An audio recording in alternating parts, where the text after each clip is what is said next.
काशी में एक संत रहते थे। उनके आश्रम में कई शिष्य अध्ययन करते थे। कुछ शिष्यों की शिक्षा पूरी होने पर एक दिन संत ने उन्हें बुलाकर कहा, अब तुम लोगों को समाज के कठोर नियमों का पालन करते हुए विनम्रता से समाज की सेवा करनी होगी। तो एक शिष्य ने कहा, गुरुदेव, हर समय विनम्रता से काम नहीं चलता।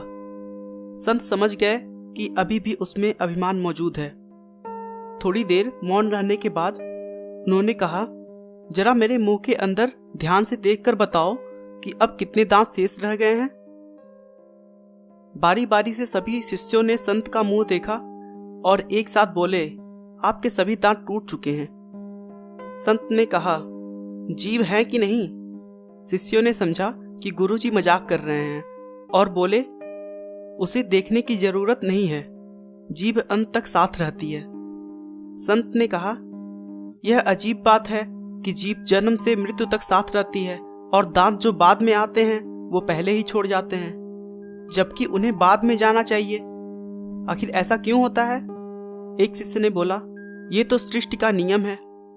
संत ने कहा,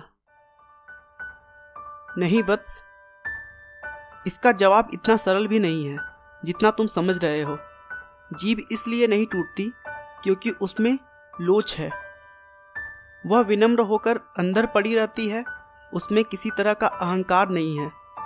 उसमें विनम्रता से सब कुछ सहने की शक्ति है, इसलिए वह हमारा हमेशा साथ देती है। जबकि दांत बहुत कठोर होते हैं, उन्हें अपनी कठोरता पर अभिमान होता है। वह जानते हैं कि उनके कारण ही इंसान की खूबसूरती बढ़ती है, इसलिए वह बहुत ही कठोर होते हैं। उनका यही अहंकार और कठोरता उनकी बर्बादी का कारण बनते हैं। इसलिए तुम्हें यदि समाज की सेवा गरिमा के साथ करनी है तो जीभ की तरह नम्र बनकर नियमों का पालन करो। विनम्रता ही हमें जानवरों से अलग करता है।